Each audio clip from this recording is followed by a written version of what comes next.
हाथी आक्रमण में युवती गुरुतर रास्ता अवरोध कले ग्रामवासी। ढेंकानाल जिला हिंदोल ब्लॉक अंतर्गत नुआबोग ग्राम पंचायतर सरासिंह ग्राम में एक अभावनीय घटना देखा मिली। आज सकाळ 6टा समय सरासिंह ग्रामर चंद्रशेखर देहुरी झील जहाज देहुरी निजर नित्यकर्म सारिबा घर निकट में पड़िया जाइथिबा बेले हाथी आक्रमण में शिकार होई गोड़ भांगी जाइछि। स्थलरू तांकु उद्धार करी हिंदोल मेडिकल को निया जाइथिबा बेले बहु गुरुतर थिबारु तांकु ढेंकानाल मेडिकल को स्थानांतरित करा जाइथिबा जणा पड़िछि।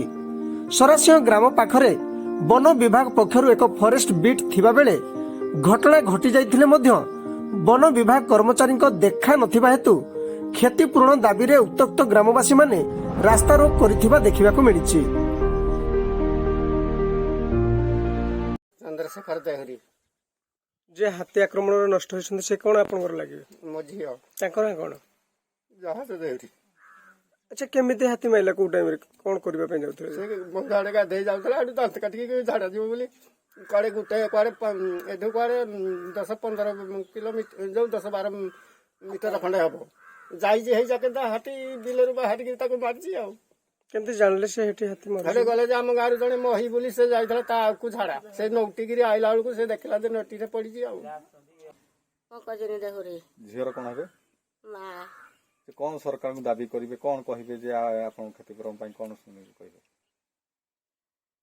को जहा जिंदी भलो करबे पुणी जहा जिंदी ता क्षतिपूर्ण देबा आ कोन कहिबे आ आपन को ना मो ना सुमंत देहुरी हिंदोल उपखंडर 2 नंबर जिला परिषद जोन। आज जो बारंबार हाथी उपद्रव करुच लोक मान से विषय कौन कह सारा हिंदोल रे एबे हाथी उपद्रव दिनकु दिन बढ़िबारे लागिछि। हाथी मनीष लड़ई एठे हिंदोल उपखंड रे दैनंदिन हेबारे लागिछि।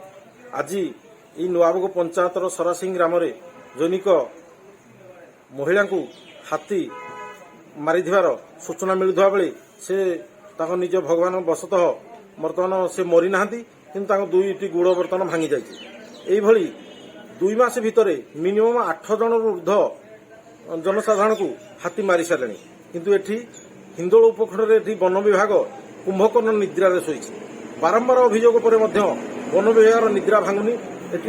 एठू जनसाधारण बर्तमान रास्तार तपन कुमार साहू को रिपोर्ट, कौन कार्यानुष्ठान हेउना।